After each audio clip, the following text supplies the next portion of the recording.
Je suis libre, je le sais ou pas.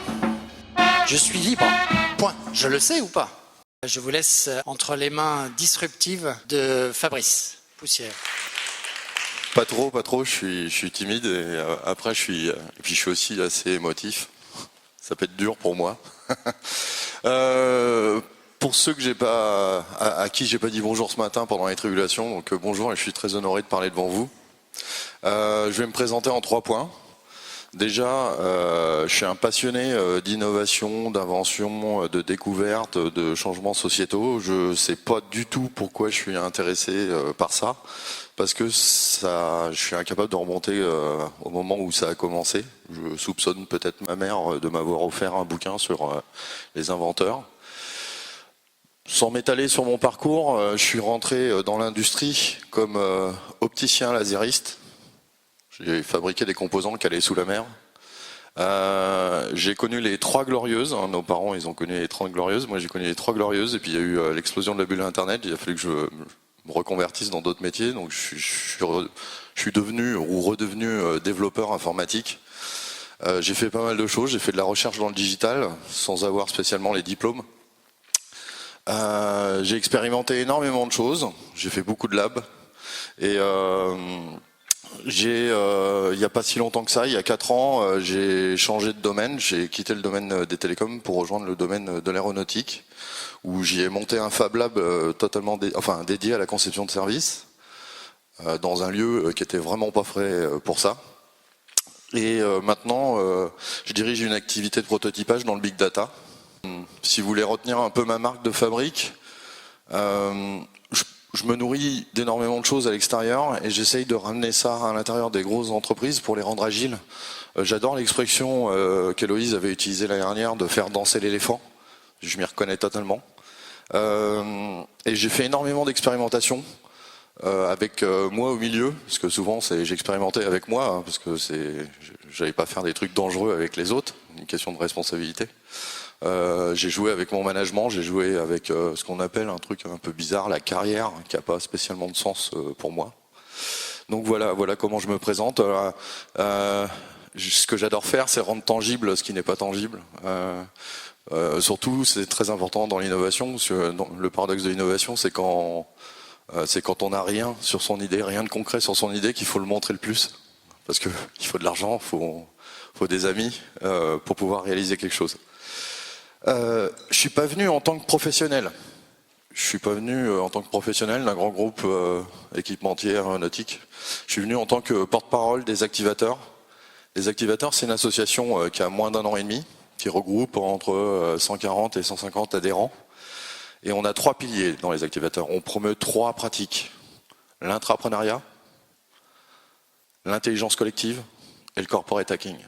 Et là, je viens vous parler de corporate hacking. Alors corporate hacking, ça n'a peut-être pas de sens pour des gens chez vous, hein, enfin pour vous, ça n'a peut-être pas de sens. Hacking en plus c'est connoté négativement. Hacking, qu'est-ce qu'on va faire? On va hacker les entreprises. Bon, ça vient un peu du milieu digital, le hacking. Et c'est connoté négativement parce qu'on le confond avec le cracking. Le hacking, en fin de compte, le moteur du hacking, ça vient du développement informatique un peu, enfin de l'IT, même de l'électronique. Et son moteur, c'est la curiosité. C'est juste la curiosité. Je veux comprendre quelque chose, donc je l'ouvre, je le démonte, j'essaie de comprendre comment ça marche. Et l'intention première, elle est là. Le cracking, c'est différent. C'est j'ouvre pour piquer des comptes de carte bleue et m'enrichir personnellement. Vous voyez la différence? Donc le hacking, c'est une recherche de connaissances, de savoir comment ça marche. Et quand on l'applique à l'entreprise, voilà, c'est encore plus bizarre. Hein. Je ne sais pas si vous êtes d'accord avec ça. C'est quand même, on va hacker les entreprises, mais c'est quoi ce truc-là? Hacker les entreprises, déjà, ce qu'il faut comprendre, c'est que c'est pas nouveau. Ça existe depuis très longtemps. Je vais vous juste faire un petit sondage. Qui connaît l'expression travailler en sous-marin? Travailler en sous-marin? Oh! Travailler en perruque? Ah, c'est moins populaire. C'est connoté négativement, travailler en perruque chez les fonctionnaires, par exemple. Alors, travailler en sous-marin, c'est assez simple. Vous avez eu une idée, vous l'avez proposée à votre management, et puis c'est pas passé. Qu'est-ce que vous faites? Vous la travaillez sur votre temps personnel, puis ça prend plus en plus de place, et puis ça prend un peu de temps professionnel, puis à un moment c'est mature, et là on va chercher à l'officialiser. Vous êtes en train de détourner les ressources de l'entreprise. Ouh, c'est pas beau, hein? Pourquoi vous faites ça? Parce que l'entreprise, elle n'est pas capable de miser sur votre intuition. Parce que c'est compliqué pour elle. Ce mécanisme-là, il est formalisé depuis les années 60. Ça s'appelle le bootlegging. Le terme, il a été emprunté aux contrebandiers de la prohibition américaine, où les mecs planquaient des bouteilles dans leurs bottes de pêcheurs pour les passer en contrebande. Voilà. Et en gros, c'est exactement ce qu'on fait. On passe en contrebande parce que l'entreprise, elle est incapable de voir l'innovation, l'invention, autrement que dans un pipe très séquentiel. Elle ne voit pas tout l'aspect chaotique qu'il y a avec l'innovation. Et moi, j'ai un modèle qui me permet de comprendre ça. Ce modèle-là, je modélise l'entreprise comme étant une sorte d'écosystème qui a deux grandes forces à réaliser pour survivre. La première force, c'est l'exploitation. On la connaît tous. L'exploitation, j'ai un filon, j'ai un business model, j'ai une vache à lait, faut qu'il tourne, faut qu'il ramène de l'argent. Un défaut de trésorerie, dans la semaine, la boîte elle est fermée, faut bien que ça tourne. Et il y a une deuxième force, c'est l'exploration. Ce business model qui nourrit l'exploitation, il va pas vivre ad vitam aeternam. Moi je connais pas des choses qui vivent ad vitam aeternam, ça n'existe pas. Il y a des gens qui ont faim à l'extérieur, qui veulent vous piquer votre business. Il y a une obsolescence des choses qui arrivent. Donc, faut tout le temps entretenir, par rapport aux changements sociétaux, faut tout le temps entretenir une sorte de changement. Et ces deux forces-là, elles doivent être équilibrées dans l'entreprise. Et ce qui rend totalement schizophrène l'entreprise, c'est qu'on n'a pas du tout besoin des mêmes compétences pour faire ces deux tâches. Pour l'exploitation, il faut sécuriser, il faut fiabiliser. Il faut essayer de minimiser le risque, il faut l'appréhender et l'éliminer tout de suite. Il faut maîtriser ses coûts. C'est vraiment un endroit où on maîtrise ses coûts, parce que si on laisse dériver ses coûts, on n'est plus rentable. Ça marche plus, on est d'accord. Et sur l'exploration, il faut prendre des risques. Il faut du gras. Il faut du gras. Si vous allez explorer le désert, vous prenez pas un peu plus d'eau? Non, c'est pas logique. Il y a énormément de choses à faire. Et vous voyez que c'est pas du tout les mêmes compétences. Et ça rend fou l'entreprise. Ça rend fou l'entreprise. Et une fois que vous avez cette grille de lecture, et que vous recevez tous les process de l'entreprise, vous allez voir que majoritairement, ils sont construits sur l'exploitation et pas sur l'exploration. C'est pour ça que vous ne pouvez pas contractualiser avec une start-up. C'est pour ça que vous ne pouvez pas acheter des trucs bizarres. C'est pour ça que vous ne pouvez pas embaucher un artiste. Il y a plein de raisons qui font que l'entreprise est structurellement pas agile. Parce que 99% des gens ont le protocole majoritaire qu'est l'exploitation, parce que l'entreprise meurt tout de suite. Souvent, ce que je dis, parler innovation, des fois, à une organisation, c'est comme parler retraite à des teenagers. Parce que l'innovation, quand on n'en fait pas, le problème est toujours plus tard, en dehors de mon mandat. Imaginez un manager qui est là pour 3 ans. Qu'est-ce qu'il va se prendre la tête à prendre du risque? Ça va lui être reproché. Et alors, avec le hasard des choses, c'est que des fois, vous recevez des injonctions, vous, nous, enfin moi, moi je reçois régulièrement, et en plus je cherche que des boulots où il y a de l'innovation. On reçoit des injonctions où, vas-y, crée, mais casse pas la vaisselle. Vas-y, embauche des créatifs. Mais bon, on les maîtrise. C'est, je veux des canards sauvages, mais apprivoisés. Ça se traduit comme ça. Je veux des canards sauvages apprivoisés. Je voudrais innover sans risque. Ouais, t'as raison, ouais. Innove sans risque. C'est juste pas possible. Et alors, qu'est-ce qui se passe? Qu'est-ce qui se passe quand on reçoit ça et qu'on a cette grille de lecture? On peut arbitrer quels sont les processus qui sont valables dans notre contexte d'innovation et ceux qui ne le sont pas. Et quand on a ça dans sa tête, on se dit, il y a peut-être des choses que je ne vais plus écouter. Et ça y est, on commence à devenir un corporate hacker. On commence à devenir un corporate hacker. Et quand on a cette grille de lecture et que vous laissez exprimer votre intuition et votre créativité, vous pouvez faire des choses incroyables.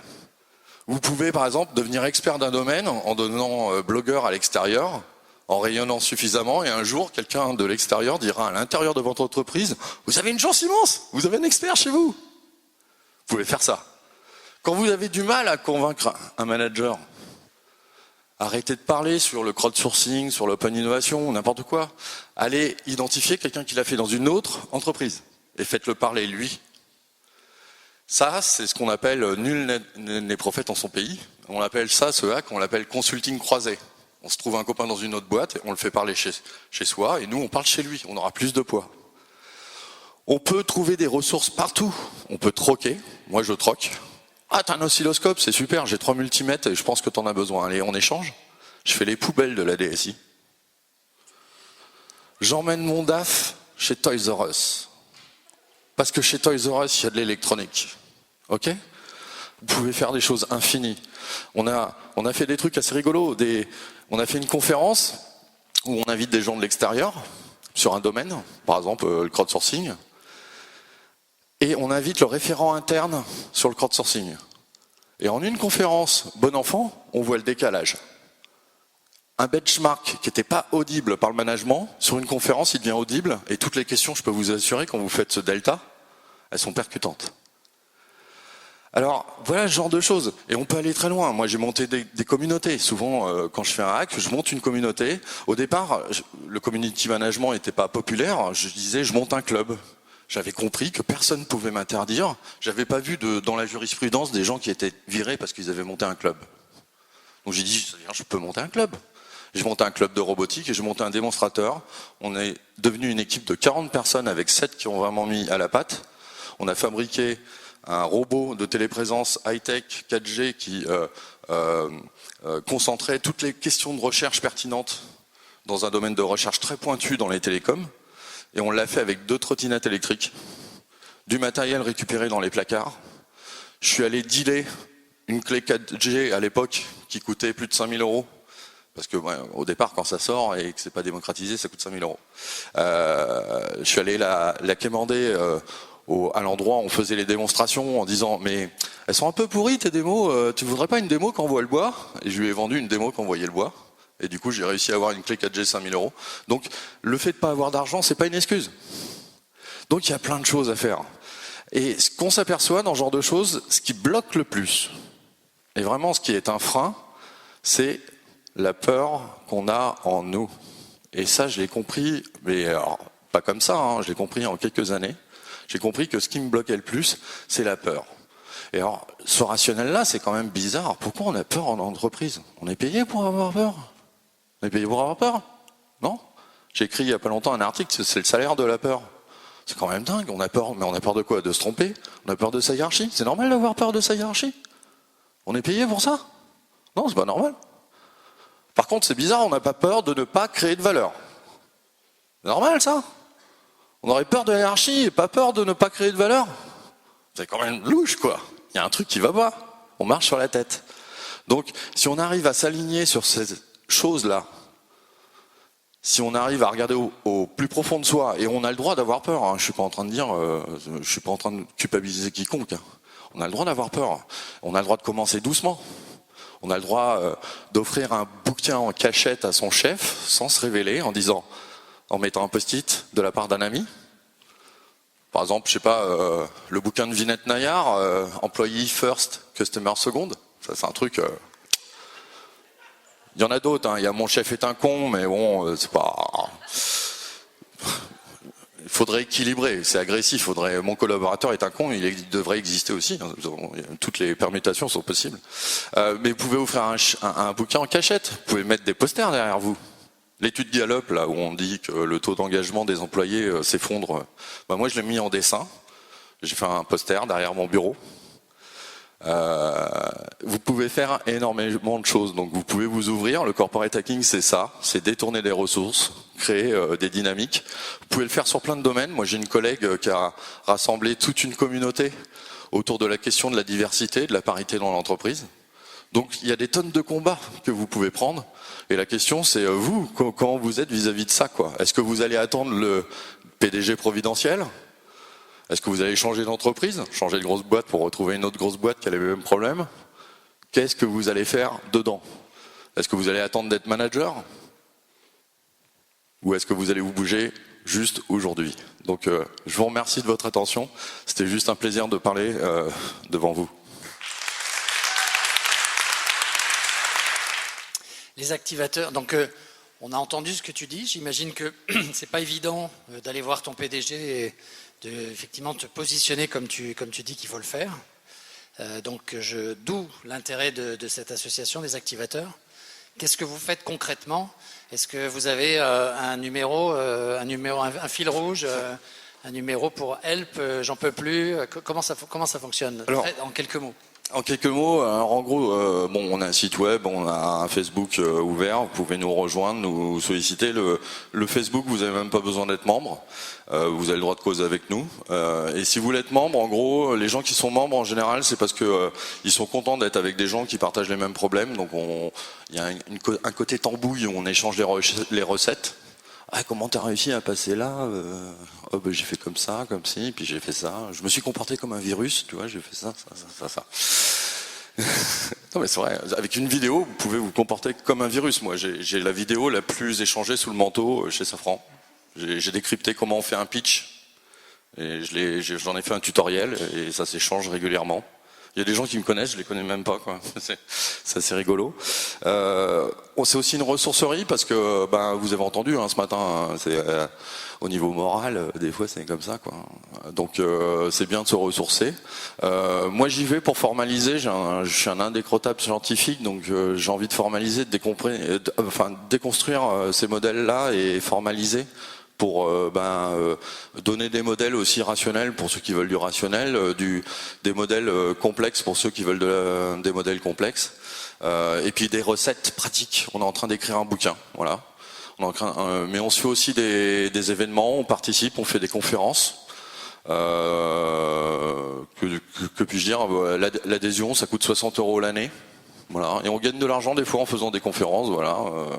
Mais on reverse à l'association, c'est du bénévolat. Il n'y a pas de trucs bizarres comme dans certains domaines.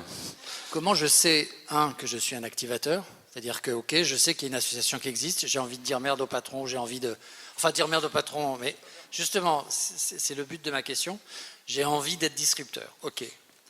Je connais cette association, donc j'ai envie d'être activateur. Mais comment toi tu sais que justement le gars qui est de l'autre côté de la ligne, c'est pas quelqu'un qui veut juste foutre le bordel dans sa boîte et qui n'a pas obligatoirement des objectifs très, très positifs pour sa boîte? Comment vous faites la différence dans les gens qui s'approchent de vous, ou comment un PDG peut aussi lui-même faire la différence entre le bon activateur entre guillemets et le mauvais? Alors c'est une super bonne question. On y réfléchit énormément. On a identifié certains schémas. Il faut évidemment de la bienveillance. On fait pas ça pour détruire de la valeur, on fait ça pour en créer. Pour l'entreprise, il y a ça. Après, il y a des tonnes de critères. Si vous avez un rapport à l'erreur qui est un peu bizarre, si à chaque fois que vous vous trompez, vous nourrissez un ulcère. Laissez tomber, c'est pas pour vous. Et c'est pas grave, il y a des gens qui sont très bien, qui ont un mauvais rapport à l'erreur, mais du coup vous n'allez pas être dans un protocole adaptatif vis-à-vis de l'entreprise. Moi j'ai pas un discours agressif vis-à-vis des PDG et des organisations, je pense que c'est structurel. Mais il peut avoir la mauvaise volonté, mais côté collaborateur aussi, on peut avoir la mauvaise volonté. Mais je serais à leur place, c'est pas si évident de trouver ça, des recettes pour qu'une entreprise soit agile avec 100 000 employés, avec des contraintes. Enfin, nous, on fait des moteurs d'avion. Vous êtes d'accord quand même pour qu'on soit super rigoureux sur certains moments du process, quoi. D'accord ? Donc c'est pas tout le temps, il y a un peu de discernement. Je pense aussi qu'il faut être généreux. Faut être centré sur les valeurs humaines, parce que l'idée c'est pas de détruire les gens. Et évidemment, on peut repérer des gens qui sont des freins à l'innovation, mais faut pas leur vouloir du mal. La manipulation aussi, c'est compliqué. Alors ça, c'est une grosse question. C'est est-ce que des fois on s'autorise à manipuler ou pas? Moi, j'essaie de pas le faire, mais des fois, j'ai quand même une humilité intellectuelle qui me dit qui m'entretient le doute. Je me pose la question, est-ce que tu manipules des fois? Parce que des fois, on rend désirables les choses. Par exemple, il y a beaucoup de PDG qui veulent des Fab Labs, qui veulent des labs de quelque chose. Moi, j'accepte, mais je sais que c'est un hack qui est génial, parce que vous faites un lab dans un grand groupe. très vite, il va se poser des questions sur le volontariat des employés dedans, comment on le gère, et on aura de très bonnes questions. Donc, ça va poser la question de quelle prise d'autonomie, quelle prise de responsabilité, de liberté pour le salarié. Donc voilà, mais ça, c'est peut-être un peu de la manipulation quand même. En fait, ce qui est intéressant, c'est que moi, j'avais bien compris quand Héloïse était venue nous présenter son métier la dernière fois. Les grosses boîtes. Et alors, pour aggraver la situation, la grosse boîte dans laquelle je travaille, moi, c'est une compagnie d'assurance. Alors, je récapitule. Créativité, émotion, passion. Alors, à ce stade-là, vous vous dites peut-être, mais qu'est-ce qu'une nana comme elle fout dans une boîte pareille? Oui, et en même temps. Est-ce que vous avez déjà essayé de faire danser un éléphant? Eh ben moi, je trouve ça assez rigolo. Quand Anne l'a présenté ce matin. Vous imaginez ce que c'est d'être électron libre dans une boîte de 100 000 personnes. Je vais vous décrire la fonction que j'occupe, telle qu'elle a été rédigée. C'était donc, je suis chargée de développer toute nouvelle idée susceptible de faire bouger le groupe ou ses marques, que ce soit sur un plan marketing, RH, social ou sociétal. Wow. Là, on est en phase d'activateur, de corporate hacker officiel, entre guillemets. Ils ont été posés là. Oui. On leur a dit, vous faites ça, c'est votre boulot. C'est des corsaires. Là, ce que j'entends, c'est qu'il y a aussi des gens qui disent, moi, j'ai envie de l'être. Et puis, je demande la permission à personne, je vais l'être. Ouais. C'est des corsaires. Les corsaires, c'est simple, c'est des pirates qui ont eu un mandat du roi. Et c'est génial, hein. Moi je rêve d'avoir un mandat du roi, et des fois je l'ai, des fois je l'ai pas. Mais quand vous voyez qu'on détruit de la valeur dans l'entreprise, qu'est-ce que vous attendez pour réagir? Enfin, moi je pose la question comme ça, c'est si vous avez un ami qui a trop picolé, qui prend ses clés de voiture, vous faites quoi? Et qui veut pas écouter le fait qu'il ne doit pas prendre sa voiture, vous faites quoi? Vous laissez prendre sa voiture ou vous lui piquez ses clés? C'est à vous d'y répondre, hein, c'est pas à moi. Bah moi je pique ses clés. C'est tout. J'ai aucun jugement pour ceux qui piquent pas les clés. Hein. Oui, donc en termes de communication, c'est vachement important que les patrons comprennent que ces gens-là, ils sont encore plus impliqués dans l'entreprise, en fait, que les autres. Tout à fait. Ils sont engagés. Moi, ce que je dis, enfin, en plus, là où c'est assez marrant, c'est qu'on est invité à intervenir devant des comex et on leur explique ça. On leur explique, mais de toute façon, vous posez pas les questions du corporate hacking, il y en a. Il y en a, vous le savez pas. Est-ce que vous en servez pour que ça devienne une force de votre boîte ou pas du tout? C'est comme les intrapreneurs, il y en a. Il y en a déjà. Vous appuyez dessus ou pas? Ben peut-être que non. Eh ben il y a de l'écoute, ils sont interpellés. Des fois il y en a certains, ils sont perdus. Mais moi, de toute façon, moi c'est entre moi et l'entreprise. Il y a hors de question que dans mon contrat. Je vends quoi? De la soumission ou de l'intelligence? Parce qu'on m'embauche pour mon intelligence, je suis pas insoumis. Enfin, il me semble qu'on a fait une révolution, qu'on a réglé un petit problème de vassalité quelque part. Je dois pas de référence à mes managers. J'ai le droit d'avoir des convictions. Je vais m'interdire d'avoir des convictions? Oui. Je pense que quand il y aura discussion, quand on aura réconcilié tout le monde, on va grandir. Et je pense qu'on cherche la même chose. Mais je pense qu'il faut qu'on discute ensemble. Il faut qu'on apprenne à discuter autrement. Je pense qu'il y a une pression chez tout le monde. Il y a une pression, moi j'ai autant d'empathie vers les dirigeants que vers les collaborateurs. J'ai aucun souci là-dessus. Mais quand on écoute les dirigeants qui doivent prendre en compte les actionnaires, le corps social, les clients, c'est pas si évident que ça. Il faut les comprendre. Donc moi je leur dis, vous voyez, enfin je suis en risque, je peux me faire virer. Là d'ailleurs j'ai pas le droit d'avoir cette mention-là parce que j'ai pas demandé l'autorisation à ma boîte, parce que je venais comme activateur. Là. Ça se trouve à cause de Tribe, je vais me faire virer.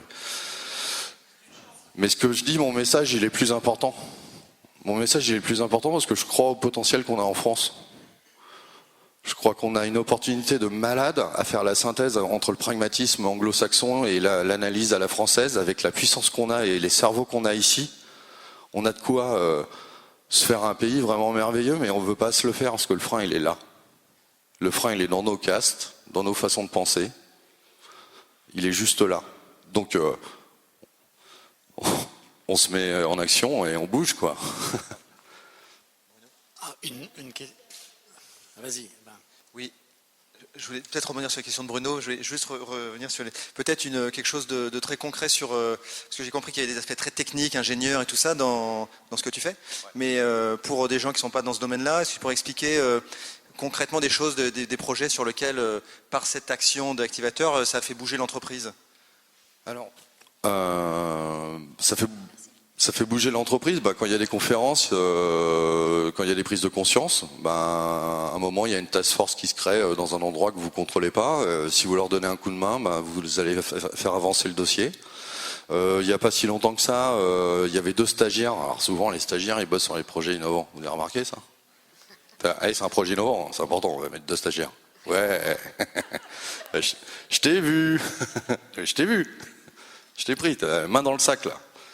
Innovation, c'est important, quoi.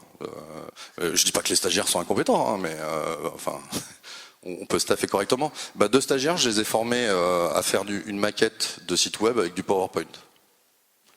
Et quand ils ont défendu le dossier avec une maquette, c'est un peu con à dire, mais quand il y a une maquette, quand il y a quelque chose qui permet de se projeter, la décision elle est facilitée. Ça a avancé d'une case. Et après, c'est grâce à... Je crois que c'est ma chef qui avait demandé au PDG de faire du reverse mentoring. Il avait refusé, il a demandé de faire des conférences. Et nous, on forme des binômes qui pitchent devant le COMEX tous les mois. Donc nous, on les entraîne, mais comme des startups pour pitcher, pour que les messages ils soient percutants. On les entraîne sur le body language, on les entraîne. D'ailleurs, j'ai peur que cette vidéo, parce que comme je suis coach et je sais que je suis pas bon, mais je connais les conseils, donc je les délivre quand même. Mais on les entraîne et sur le crowdsourcing, on a débloqué la situation. Et dans notre milieu, c'est assez complexe. Je pense l'aéronautique. Moi, j'ai connu le milieu des télécoms qui était en crise. C'était plus facile de convaincre sur l'innovation parce qu'il était en crise. Là, je suis dans l'aéronautique, je suis dans un secteur où les gens se portent bien. C'est encore plus compliqué. Et en plus, avec l'aéronautique, comme on a un rapport à l'erreur qui est particulier, vous voyez, c'est plus dur. Oui, rapidement. Vous disiez tout à l'heure que l'entreprise était structurellement pas très agile pour pouvoir en fait développer et accueillir et donc il fallait potentiellement passer par des corporate hackers. Mais du coup, qu'est-ce qui est souhaitable? Ce qui est souhaitable, c'est que l'entreprise puisse travailler sur sa structure pour demain accueillir plus de collaborateurs qui auront cette compétence-là, cette agilité-là. Ou est-ce qu'il faut laisser ce phénomène qui a un caractère justement lui-même innovant et qui nourrit l'innovation, vous voyez ce que je veux dire? Et donc si on le rend structurel, ça perd un peu de son côté innovant. Alors là, vous rentrez dans ma schizophrénie à moi, là, ça va être super intime. François Dupuis, alors par contre François Dupuis sur, je sais pas si vous connaissez Lost in Innovation, il dit attention, faut pas se tromper, c'est pas que la structure, c'est l'organisation. Souvent quand on veut changer l'organisation dans une entreprise en France, on change la structure mais pas l'organisation. Donc déjà, je tiens juste à éclaircir ce point-là. Et c'est pas moi qui le dis, c'est François Dupuis. Oui, je pense qu'il y en a toujours besoin parce que, alors, il y a des freins qui sont liés à l'organisation. Donc ceux-là, à la limite, on peut imaginer qu'un jour, on va trouver les bonnes recettes pour les régler. Il y a plein d'entreprises qui bossent là-dessus. Vous avez entendu le mouvement des entreprises libérées. Il y a des entreprises qui cherchent l'agilité autrement. Enfin, moi, j'ai pas spécialement d'avis sur ces... mais je pense qu'on a toujours des rigidités. Il y aura toujours... donc il y aura toujours quelqu'un d'assez fou pour penser à l'extérieur et ça sera toujours difficile parce qu'il faut convaincre. Il y a le mécanisme de conformisme social. Il faudra toujours lutter dessus. Je sais pas, mais revenez aux idées. Les idées qui ont été innovantes à la base, elles sont débiles, elles sont connes. Écrire écrire un message en 140 caractères. Imaginez-le, mettez-le dans une réunion de synchro de grands groupes quand le mec il exprime quoi. J'ai une idée géniale, on va écrire les messages en 140 caractères. C'est con quand on s'est exprimé. Prenez l'innovation de Fosbury qui a dit imaginez-le, mettez-le dans un contexte d'entreprise. Fosbury qui dit ouais j'ai une idée pour sauter un peu mieux. Je vais sauter comme ça. Et puis alors je vais partir en arrière. Tu vois, je bénéficie de l'énergie cinétique, mais en plus, je prends une rotation, donc je vais aller plus haut. Et je pars comme ça, tu vois. Bon, me demandez pas comment je vais atterrir. Je vois pas trop comment je vais atterrir, mais je suis sûr que je saute plus haut, quoi. Imaginez que vous êtes dans une entreprise qui s'appelle Jump Corporation. Et cette entreprise, c'est l'entreprise qui est le leader mondial du saut certifié conforme. Et ben dans la réunion, alors c'est pas un pilote, c'est le sauteur d'essai. Sauteur d'essai, il dit à Fosbury, t'es gentil, ton truc, tu le testes tout seul. Et comment il l'a fait, Fosbury? Il l'a fait, il se confrontait au juge. Pendant les compétitions, il a beaucoup convaincu et il n'a pas demandé l'autorisation. Il l'a fait. Et ça, c'est une loi presque naturelle, je pense. Je pense, hein, c'est mon avis. Hein. Là, ça, je peux me tromper, j'ai pas de souci. J'espère que j'ai répondu. Et puis je pense qu'en plus, si l'entreprise arrive à un niveau de disruption, on va dire, que tout le monde est là, de toute façon, il y aura toujours un niveau au-dessus. Et puis le Fabrice d'aujourd'hui, il y aura un autre Fabrice demain qui sera le hacker de toi. De mon conventionnel à moi. Voilà. De toi qui sera devenu conventionnel. Regardez les générations, c'est marrant. Toutes les 10 ans, les jeunes sont toujours de plus en plus cons. Non mais c'est vrai. Moi, j'ai 40 ans, j'ai vu 4 générations. Les jeunes sont toujours plus cons. Bah, c'est marrant, on envoie toujours des fusées dans l'espace. Il y a un truc, tu vois, le rôle des nouvelles générations, c'est de choquer les anciennes. C'est juste fondamental. Faut juste comprendre ça. Là, il y avait les blousons noirs dans les années 50, il y a eu les punks, il y a les rappeurs. C'est normal. Alors par contre, quand vous laissez dériver votre esprit, vous dites, qu'est-ce qui va me choquer moi? Qu'est-ce qui va me choquer moi? Mais qu'est-ce qui va faire mon gosse? Là, ça me rend fou. Merci Fabrice.